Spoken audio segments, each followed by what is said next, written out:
नमस्कार साथियों, हमारे YouTube चैनल प्राचीन ज्ञान विज्ञान में आपका स्वागत है। हमारी आज की यात्रा मध्य प्रदेश के मुरैना जिले में स्थित 64 योगिनी मंदिर पर केंद्रित है। यह मंदिर ग्वालियर से उत्तर दिशा में 35 किलोमीटर तथा मुरैना से पूर्व दिशा में 30 किलोमीटर की दूरी पर मितावली गांव में लगभग 100 फीट ऊंची पहाड़ी की चोटी पर बना है। यह मंदिर भारतीय पुरातत्व विभाग के अधीन संरक्षित एक स्मारक है जो सूर्योदय से सूर्यास्त तक दर्शकों के लिए पूरे वर्ष खुला रहता है। यहाँ प्रवेश निःशुल्क है। ग्वालियर देश के विभिन्न भागों से सड़क, रेल एवं हवाई मार्ग से तथा मुरैना सड़क व रेल मार्ग से जुड़ा हुआ है। यदि आप इस स्थान का भ्रमण करना चाहते हैं तो आपको सबसे पहले ग्वालियर या मुरैना पहुँचना होगा और उसके बाद वहाँ से निजी वाहन से सड़क मार्ग से यहाँ तक आसानी से किसी भी मौसम में पहुँचा जा सकता है। वर्तमान में यहाँ तक पहुँचने के लिए पब्लिक ट्रांसपोर्ट की सुविधा का अभाव है। मितावली एक छोटा सा गांव है जहाँ होटल, लॉज व होम स्टे जैसी आधुनिक सुविधाओं का अभाव है। इस स्थान के भ्रमण में आपको आधे से 1 घंटे का समय लग सकता है। यह भारत का प्राचीनतम 64 योगिनी मंदिर है। इसका निर्माण गुर्जर सम्राट देवपाल द्वारा 10वीं सदी में करवाया गया था। मंदिर निर्माण में लाल भूरे बलुआ पत्थर का उपयोग किया गया है। यह मंदिर गोलाकार है। इसी गोलाकार संरचना में बने 64 मंदिरों में से प्रत्येक मंदिर में एक एक शिवलिंग एवं एक योगिनी की मूर्ति को स्थापित किया गया था। इस घेरे के केंद्र में मुख्य मंदिर है जिसमें शिवलिंग एवं योगिनी की आकृति स्थापित है। मुख्य मंदिर में स्थित योगिनी के अलावा अन्य योगिनी की मूर्तियां अब चोरी हो चुकी हैं और कुछ शिवलिंग भी गायब हैं। सामान्यतः या तो इन्हें मूर्ति तस्करों द्वारा या फिर तंत्र साधना के लिए स्थानीय तांत्रिकों द्वारा चोरी कर दिया गया हो, ऐसा अनुमान लगाया जाता है। तांत्रिक मत में योगिनी को शक्तिपुंज माना जाता है और इसकी तंत्र साधना से अलौकिक शक्ति प्राप्त की जा सकती है। इन मूर्तियों के गायब होने में यही मुख्य कारण हो सकता है।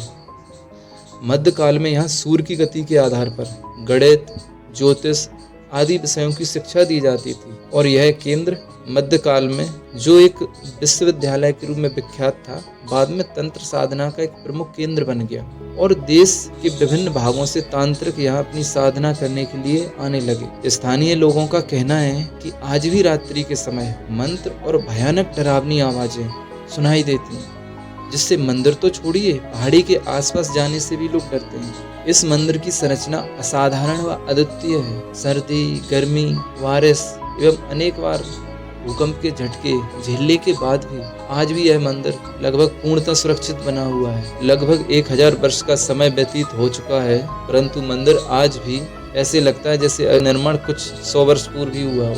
यह भी माना जाता है कि हर्बर्ट बेकर व एडविन लुटियंस द्वारा वर्ष 1920 में बनाया गया संसद भवन का डिजाइन इसी से प्रेरित था। यह मंदिर वास्तुकला और शिल्प का एक अद्वितीय उदाहरण है।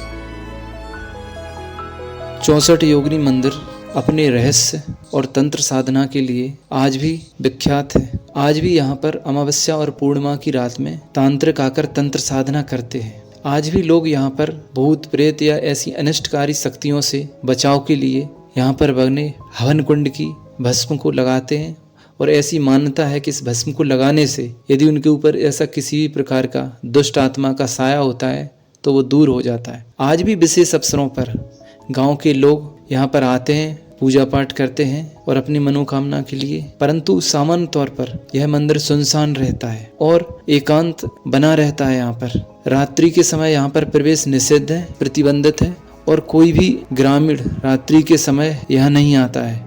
यह मंदिर अपनी वास्तुकला एवं मान्यताओं के आधार पर अपने आप में एक रहस्यमय मंदिर बन जाता है। यहाँ पर कई ऐसी बातें हैं जो इसको अन्य मंदिरों से अलग कर। सामान्य तौर पर शिवलिंग के नीचे एक वृत्ताकार संरचना होती है जिसे जलहरी कहा जाता है। किसी भी शिव मंदिर में हम जाते हैं तो शिवलिंग के साथ ये संरचना निश्चित रूप से मिलती है, परंतु यह एक ऐसा मंदिर है कि यहाँ पर गर्भगृह में बने मुख्य शिवलिंग और अन्य 64 कक्षों में बने हुए शिवलिंगों में एक भी आकृति ऐसी नहीं होगी जहाँ पर जलहरी की आकृति प्राप्त। दूसरा, यहाँ पर गर्भगृह में 2 शिव शिवलिंग है, जो कि एक असामान्य बात प्रतीत होती है और यहाँ के रहस्य को बढ़ा। मूलतः मंदिर में प्रत्येक कक्ष में योगिनी की मूर्ति स्थापित की गई थी। ये उत्कृष्ट मूर्तियां थी जो आज यहाँ से पूर्णतः गायब हो चुकी हैं, पर ऐसा माना जाता है कि कला तस्करों द्वारा इन्हें यहाँ से चोरी कर लिया गया। आज भी यहाँ पर लोग तंत्र साधना के लिए आते हैं। आज भी यहाँ पर रात्रि के समय तंत्र साधना होती है। आज भी यहाँ पर गुफाओं में आपको कुछ ऐसे साधक मिल जाएंगे जो तंत्र साधना के द्वारा सिद्धियां प्राप्त करने में लगे हुए हैं। यह एक रहस्यमय मंदिर है। शिवलिंग के सम्मुख नंदी प्रतिमा का न होना, एक विशाल नंदी प्रतिमा का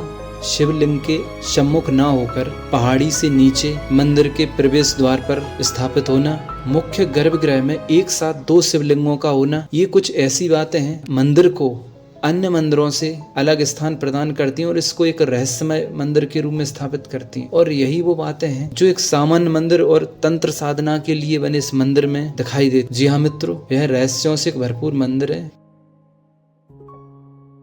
यदि आप साहसिक पर्यटन के शौकीन हैं, आपकी रुचि धार्मिक पर्यटन में है, आप पुराने मंदिरों को, ऐतिहासिक वस्तुओं को, पुरातत्व आदि को देखने में विशेष रुचि रखते हैं, आप रोमांचित करने वाली यात्राएं करना चाहते हैं, तो फिर 64 योगिनी मंदिर आपके लिए एकदम उपयुक्त जगह है। यहाँ आकर आपको ऐसे ऐसे आश्चर्यजनक वास्तुशिल्प के नमूने, तंत्र विद्या के प्रयोग और ऐसा कुछ देखने को मिलेगा जो आपको रोमांचित कर देगा और रहस्यों से भर देगा। जी हाँ दोस्तों, तो फिर आप यहाँ की यात्रा करते हैं तो आपके लिए एकदम नया अनुभव होगा।